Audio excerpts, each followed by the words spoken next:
Hello everyone. आज के video में हम कम्युनिकेशन के बारे में बात करने वाले हैं कि कम्युनिकेशन क्या होता है, उसका कॉन्सेप्ट क्या है, उसके फीचर्स क्या हैं, उसकी प्रोसेस क्या है एंड एवरीथिंग। सो कम्युनिकेशन का मतलब होता है it refers to the process of exchange ideas, thoughts, facts और emotions from one person to another to achieve understanding. देखो, कम्युनिकेशन का मतलब होता है एक ऐसी प्रोसेस जिसमें हम अपने आइडियाज को एक्सचेंज कर रहे हैं।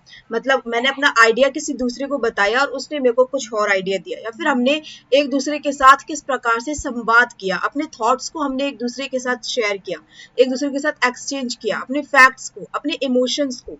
कम्युनिकेशन में केवल और केवल अपने विचारों को ही एक दूसरे के साथ एक्सचेंज नहीं करना होता।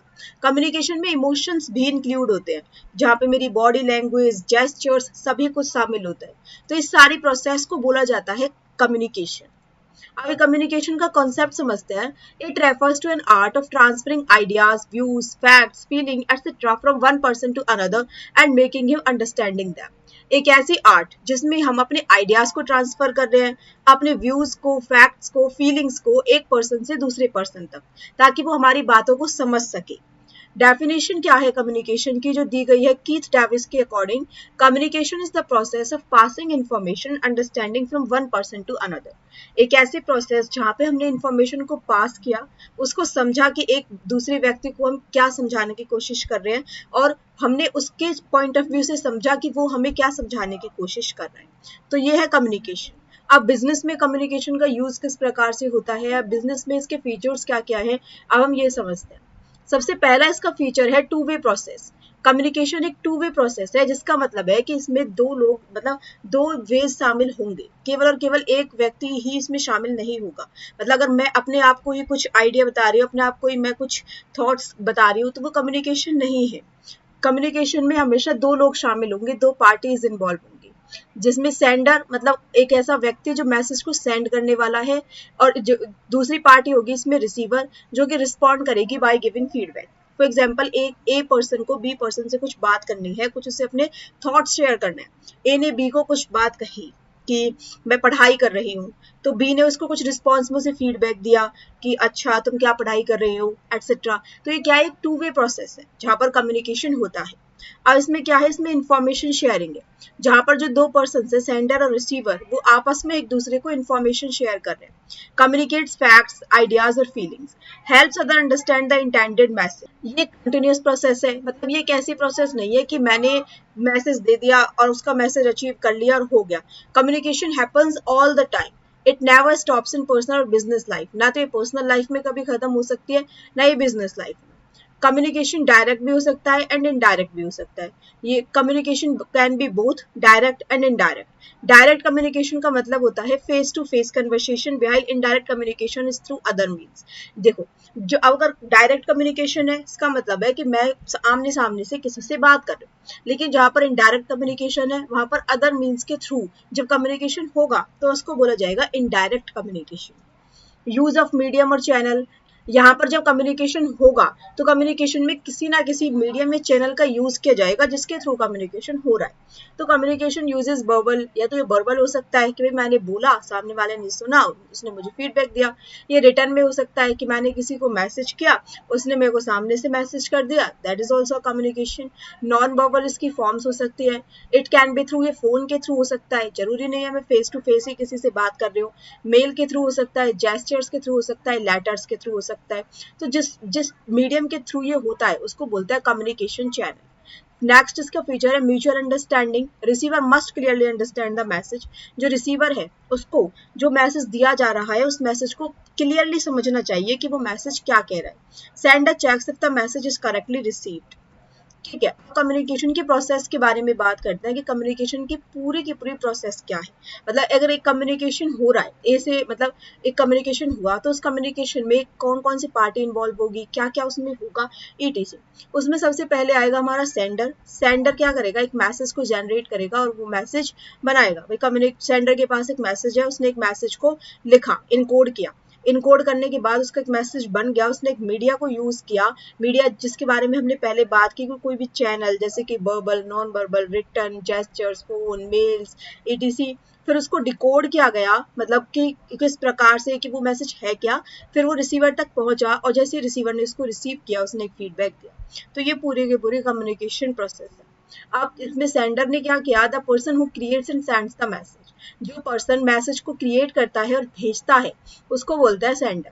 एग्जाम्पल लेके चलते हैं, teacher giving instructions to students. एक टीचर है, उसने अपने स्टूडेंट्स को कुछ इंस्ट्रक्शंस दिए, कुछ निर्देश उसने दिए।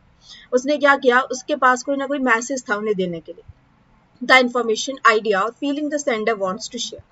तो टीचर ने बोला कि submit your assignment by Friday, आप सबको जो अपना असाइनमेंट है वो फ्राइडे तक सबमिट कराना। That is a message. Sender कौन है, सेंडर है टीचर, उसने एक मैसेज लिखा submit your assignment by Friday, तो हमारे पास मैसेज भी आ गया। फिर नेक्स्ट उसने उसको इनकोड किया, converting the message into word, symbols और सिग्नल्स। आप अपने जो मैसेज है उसको किस प्रकार से कन्वर्ट कर रहे हो, that is called encoding. The teacher speaks the instructions clearly, teacher ने क्या किया, टीचर ने स्पीकिंग कम्युनिकेशन मीडियम का यूज किया, उसने स्पीक करके मतलब बोल के इंस्ट्रक्शंस दिए कि अपने असाइनमेंट आपको फ्राइडे तक सबमिट कराने हैं। उसने मीडिया या मीडियम यूज किया, द मेथड और way use to send the message. Spoken words है क्लासरूम में, तो ये क्या है, ये मीडिया है या मीडियम है। फिर उसको डिकोड किया गया, process by which the receiver interprets और understand the message. Students listen and understand the instruction, students ने उस मैसेज को सुना और उसको समझा कि टीचर ने उन्हें क्या इंस्ट्रक्शन दी है। अब वो रिसीवर कौन है वहां पर, the person who receives and understand the message. जो स्टूडेंट्स है वहां पर जिनको ये मैसेज दिया जा रहा है टीचर के द्वारा, उनको बोलता है रिसीवर। तो यहाँ पर जो स्टूडेंट्स रिसीवर है उन्होंने इस मैसेज को सुना और समझा, फिर उसके बाद उन्होंने फीडबैक दिया, the response from the receiver to the response from the receiver to the sender. Student ने रिप्लाई किया यस टीचर, हाँ टीचर, मतलब उन तक मैसेज पहुंच चुका है, उन्होंने हाँ टीचर करके अपना रिस्पॉन्स या फीडबैक दे दिया। नेक्स्ट है नॉइज, एनी डिस्टर्बेंस और barrier that affects the message clarity. अगर जब सेंडर से रिसीवर तक एक मैसेज को भेजा जा रहा है उसके बीच में कुछ नॉइज आ जाती है, इसका मतलब है कोई ना कोई ऐसी डिस्टर्बेंस जिसकी वजह से जो रिसीवर है उस मैसेज को क्लियरली नहीं समझ पाया, तो इसको बोला जाता है नॉइज। जैसे कि हमारे एग्जाम्पल में noise from outside the classroom making it harder to clear. ठीक है, कुछ बच्चों को वो जो मैसेज था टीचर का वो अच्छे से सुनाई नहीं दिया क्योंकि दूसरे रूम से आवाजें आ रही थी। ठीक है, दूसरे रूम में बहुत ज्यादा नॉइज हो रही थी और उस नॉइज की वजह से कुछ बच्चों को वो मैसेज सुनाई नहीं दिया, तो नॉइज की वजह से एक डिस्टर्बेंस क्रिएट हुआ। तो ये पूरे की पूरी कम्युनिकेशन प्रोसेस होती है। नेक्स्ट हम बात करेंगे कि कम्युनिकेशन का इंपॉर्टेंस क्या है, तो कम्युनिकेशन का महत्व क्या है, क्यों कम्युनिकेशन इतनी इंपॉर्टेंट है। बिल्ड्स कोऑर्डिनेशन अमंग एम्प्लॉइज, ये एम्प्लॉइज के बीच में कोऑर्डिनेशन बिल्ड करती है। देखो क्या होगा, अगर कम्युनिकेशन अच्छे से हो रहा है तो टीम वर्क अच्छे से प्रमोट होगा, म्यूचुअल अंडरस्टैंडिंग बढ़ेगी, डिपार्टमेंट्स को इंक्रीज करता है कि वर्क को सिंकली मतलब अच्छे से सिंक करके उसको करो, रिड्यूसेस मिसअंडरस्टैंडिंग एंड डिलेज। अगर बिजनेस में कम्युनिकेशन ही नहीं हो रहा तो लोगों को गलत फहमियां हो सकते हैं कि किस टाइम पर आना है, क्या काम करना है, देरी होगी। Builds unity in achieving common goals, तो इसका इंपॉर्टेंस क्या है, ये जो कोऑर्डिनेशन है एम्प्लॉइज के बीच में उसको ये बिल्ड करता है। Marketing and production team coordinate to launch a product on time. Next इसकी इंपॉर्टेंस है helps in smooth functioning of business, communication connects all levels and department. Communication क्या करेगा, जितने भी लेवल्स है, top level, middle level, lower level, workers, उन सारे levels को ये आपस में कनेक्ट कर देगा और डिपार्टमेंट्स को कनेक्ट कर देगा कि जो कम्युनिकेशन है वो टॉप लेवल ने एक मैसेज मीडियम लेवल को दिया, मीडियम लेवल ने लोअर लेवल को दिया, लोअर लेवल ने वर्कर्स को दिया। तो कम्युनिकेशन के थ्रू सारे लेवल्स एंड डिपार्टमेंट्स आपस में कनेक्ट हो गए। Ensures everyone knows their roles and responsibilities, avoids duplication of work और कंफ्यूजन। अगर हमने अच्छे से कम्युनिकेशन किया है तो डुप्लीकेशन नहीं होगा, वर्क और कंफ्यूजन नहीं होगा, keeps workflow organised and efficient. एक एग्जांपल लेते हैं, the sales team informs the inventory team about new orders so stock is managed properly. Sales team ने इन्वेंटरी टीम को इन्फॉर्म किया न्यू ऑर्डर्स के बारे में, जो स्टॉक है मैनेज्ड किया गया प्रॉपर्ली। ठीक है, इंक्रीजेस मैनेजरियल एफिशिएंसी। अब ये जो कम्युनिकेशन है ये एफिशिएंसी को इंक्रीज कर देता है, जिससे कि क्या होता है, helps managers give clear instructions. Managers अगर क्लियर इंस्ट्रक्शंस दे रहे हैं तो मैनेजरियल एफिशिएंसी इंक्रीज हो रही है। Allows better supervision and control, make it easier to delegate work properly. Managers can handle complaints or issues smoothly. For example, a manager clearly explains each employee's task in a project meeting.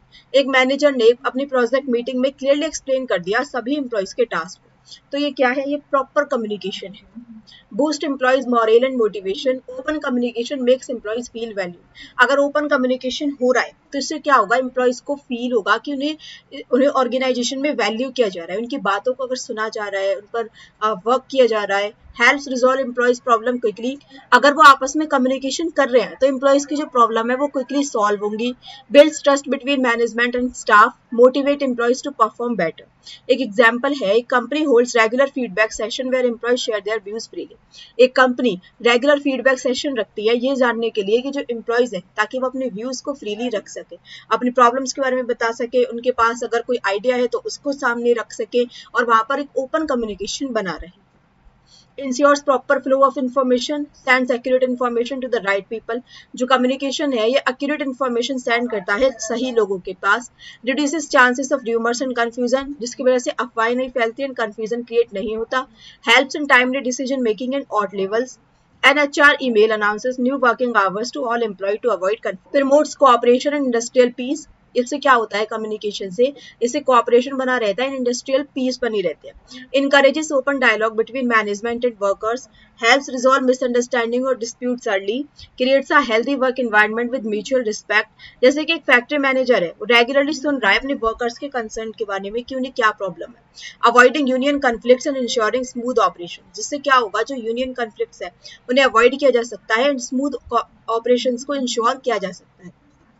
Establishes effective leadership, communication से effective leadership बनती है, जो कि vision को हमारे को explain करने में, गोल्स को एक्सप्लेन करने में, एक्सपेक्टेशंस हमारी क्लियरली हो सकते हैं। लीडर्स को मोटिवेट करता है, इंस्पायर करता है। A team leader gives weekly motivational talks and set clear goals. अगर कोई टीम लीडर है वो वीकली मोटिवेशनल टॉक्स दे रहा है, क्लियर गोल्स उन्हें सेट करके बता रहा है, तो इससे जो टीम की परफॉर्मेंस एंड मॉरल है ये इंक्रीज होता है।